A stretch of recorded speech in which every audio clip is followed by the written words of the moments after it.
Welcome back to the Morning Wrap. October is Cybersecurity Awareness Month, and seniors are some of the most vulnerable to scams, including AI voice cloning scams, which we've unfortunately seen a lot of. So joining me right now is an expert in this field, John Young. And I'm so intrigued by this concept, not only because it just seems like we're continuing to talk about AI, but also, I mean, scammers, I just feel like a new thing pops up, they're onto it. Another thing pops up, they're onto it. And then there's just so many out there to keep track of. It's overwhelming. Well, thanks for having me, Kalina. Of course. I'd rather be nowhere else than here right now because we can reach millions of people and explain to them how bad this is getting right now. As you're saying, it just keeps getting worse and worse. So can we just talk about how common are these types of scams specifically with the AI voice cloning? They're so common that I teach anti-fraud classes to elderly people, and they constantly tell me that new scams are coming up, and there's literally been nobody in those classes that hasn't been either affected themselves or know someone else who's been affected. So what's happening when it comes to these scams? What's going on, and what do you teach in those classes?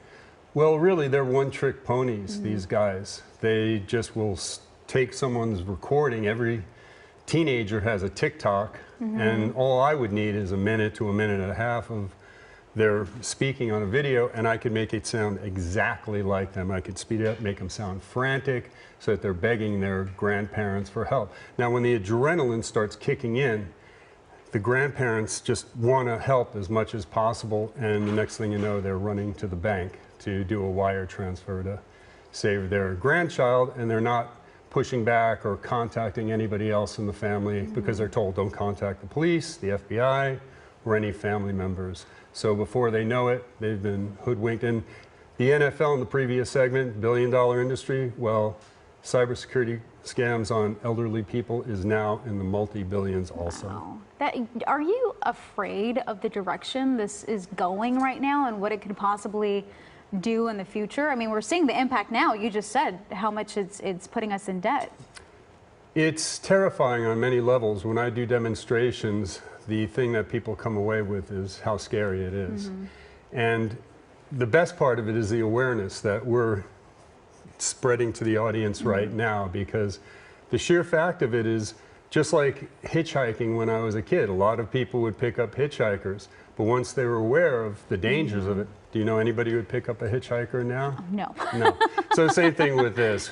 In the future, I think a lot of people are going to be very aware of it, and they're going to be pushing back. But until then, these scammers are just going to keep going through an almost unlimited amount of people.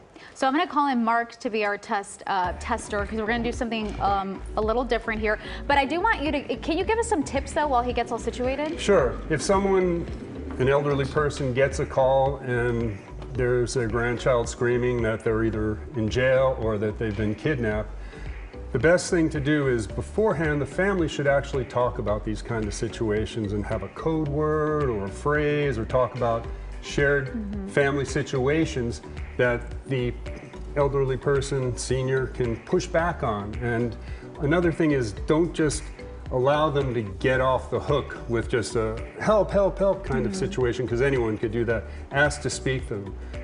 The more that you talk to them, the more you'll realize that it's not really happening. Right. And also, if they say don't call anybody in your family, first thing you do is call someone in your family, because then cooler heads will prevail, and they'll say, Grandpa, hold on a second, this is a scam. She's right here with me right now. We want to do one of the clips right now before we run out of time. Here is the first clip. Take a look. Or take a listen. A handful of downtown LA's most iconic landmarks were lit up overnight to honor LA for all week. The citywide campaign focuses on local communities and aims to fight against hate and discrimination.